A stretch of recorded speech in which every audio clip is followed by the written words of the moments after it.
muita paz, que eu sempre peço, que eu sempre desejo para todos nós, indistintamente. Lamentavelmente, os homens ainda não sabem interpretar corretamente os conceitos e princípios de Jesus, que além de sua tradicional exortação evangélica, ocultam em sua intimidade a síntese sublime das próprias leis do cosmos. Assim, sob a vestimenta do conceito de se o homem não renasce da água e do Espírito, Jesus tensionava distinguir o valor fundamental da água, símbolo criador da vida física e considerada em sua época um dos 4 elementos da formação do mundo.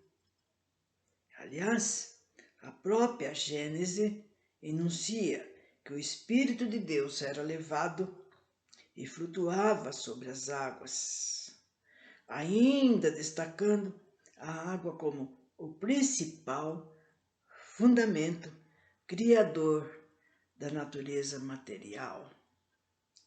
Sob qualquer hipótese, Jesus referia-se especificamente à reencarnação, ou seja, a um acontecimento incessante e criativo do mundo, e não ao batismo, cerimônia ou rito de se consagrar pessoas no momento religioso. Se um homem não renasce da água, é evidente que ele não teria corpo físico, uma vez que a própria água integra o organismo humano em mais de 70%. Mas se ele não renasce do espírito, indubitavelmente também seria um corpo sem alma, né? Ele não teria mesmo, se ele não renascesse. E sem dúvida, quem renasce da água tem corpo, e quem renasce do espírito é dono exclusivo desse corpo. Nessa elucidação, Jesus queria distinguir a noção reencarnatória de uma nova vida em que alguém já existe anteriormente em espírito e apenas mobiliza nova matéria ou assistência para modelar novo corpo. E vocês estão vendo? O Espírito Eterno e imutável jamais abandona o seu mundo espiritual. Em verdade, ele se manifesta através de um corpo modelado pela sua própria configuração perispiritual, milenária e original. Conforme quando nós vimos sobre o perispírito, que é ele que dá esse tipo nosso, esse corpo, que o corpo nada mais é que o modelo do espiritismo, do perispírito. E assim por diante. Então, vocês viram, então, algum tempo atrás, que foi falado muita coisa sobre o perispírito, tudo que ele é para nós. Enfim, materializa pela aglutinação de átomos, moléculas e substâncias que são herdadas da ancestralidade biológica da família onde se deve reencarnar. Em cada existência encarnal, o perispírito focaliza-se no cenário do mundo material sob a estrutura anatomo-fisiológica hereditária do novo grupo familiar que descende.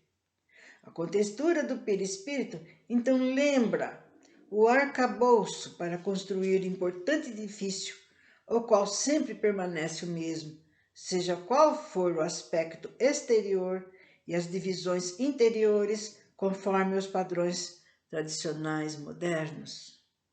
A encarnação não significa perda de identidade espiritual, nem mesmo o espírito abandona a sua moradia sideral, onde é eterno e indestrutível. Não se funde nem se dilui na composição de cada organismo físico, mas ele apenas opera através do seu perispírito e das múltiplas conexões que lhes proporcionam o ensejo de atuar com êxito e consciência no mundo físico.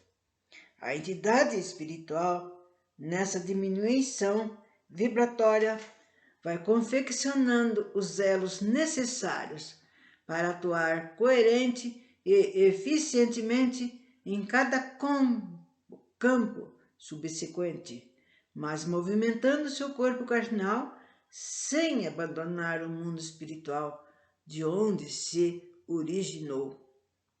Em rude exemplo, lembramos que o espírito opera através do organismo físico no mundo material, assim como o motorista movimenta o veículo para todas as direções e situações, mas sem modificar a sua personalidade.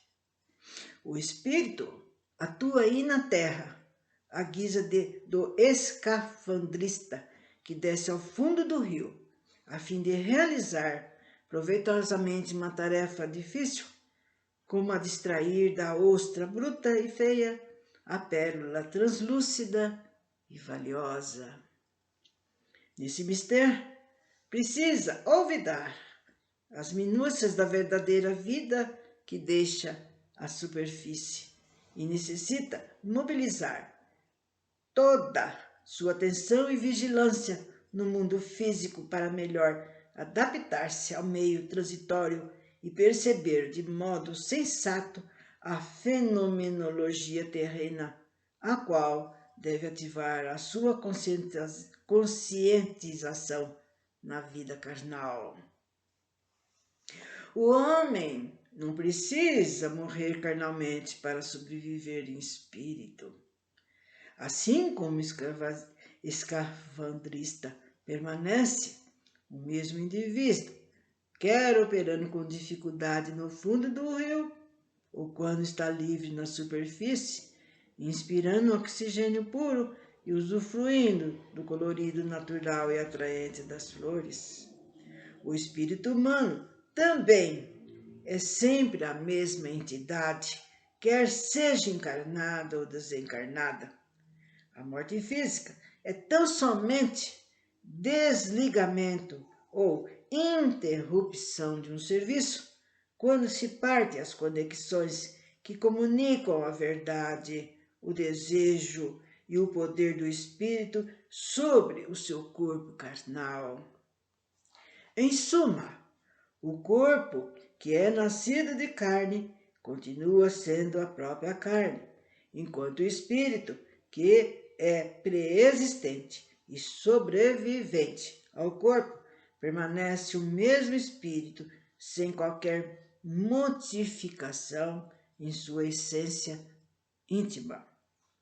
As restrições kármicas, que funcionam como recursos de restabelecer a harmonia espiritual nas vidas físicas, situam a entidade sideral momentaneamente numa condição educativa, compulsória, mas não lhes anulam nem reduzem o acervo já adquirido no tempo e no espaço.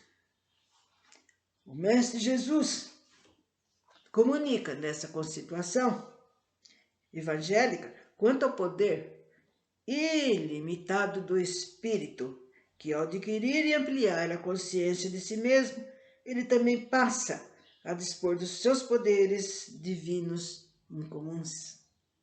O espírito sopra onde quer, mas principalmente precisa desenvolver o seu poder sobre o mundo transitório e limitado da matéria.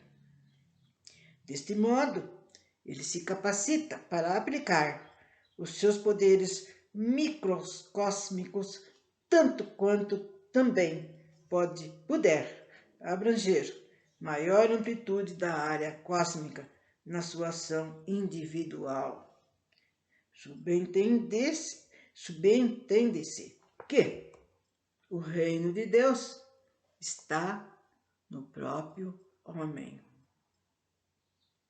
E, consequentemente, à medida que o homem multiplica a sua experiência e desenvolve a sua sabedoria e poder criativo, ele também usufrui de maiores credenciais divinas e intrínsecas de Deus. E o mestre, ao enunciar que ouves a sua voz e não sabe de onde vem ela, referia-se particularmente à tradicional busca de Deus que o homem efetua em sua jornada consciencial eterna. As criaturas sentem, apercebem-se ou pressentem que há um poder absoluto e eterno além do homem, cuja voz podemos ouvir através da faculdade sublime do nosso espírito, a intuição. Mas dificilmente sabemos de onde ela vem, porquanto ninguém jamais pôde identificar ou descrever a natureza exata de Deus e assim saber de onde vem essa voz, para onde ela vai. Todos nós supomos que existe Deus, mas por enquanto ninguém sabe de onde vem, para onde vai o Espírito. E Jesus procura advertir-nos que a carne é uma coisa e o Espírito é outra, porque o corpo procede do corpo, mas o Espírito provém só do Espírito, que é eterno e por isso sobrevive ao corpo físico. Jesus confirma que a existência física nada mais é do que uma das múltiplas vidas que encandeiam o espírito na roda implacável das encarnações. Gente, quanta coisa é que antes poderia ter sido. Poderia, né? A gente poderia ter considerado um mistério.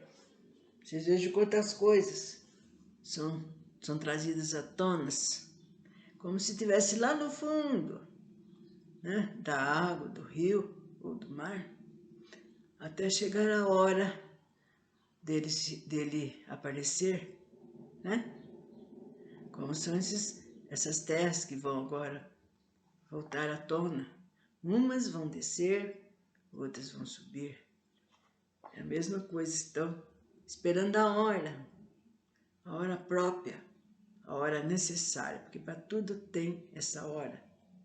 Nada é usado, feito, né, de qualquer jeito.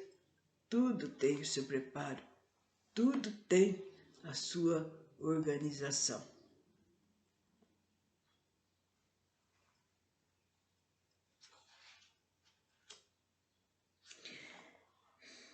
Então, nós vamos ver que nós estamos necessitamos dar então uma parada, que chegada a hora.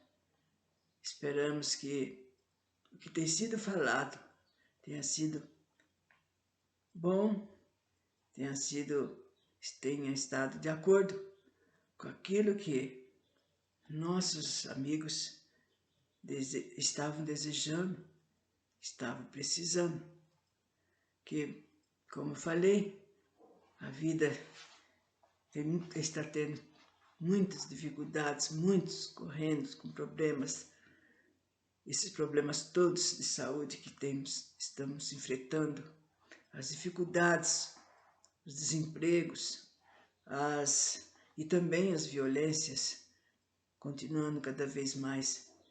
E assim nos deixa um tempo de paz, um tempo para a gente ler, pesquisar.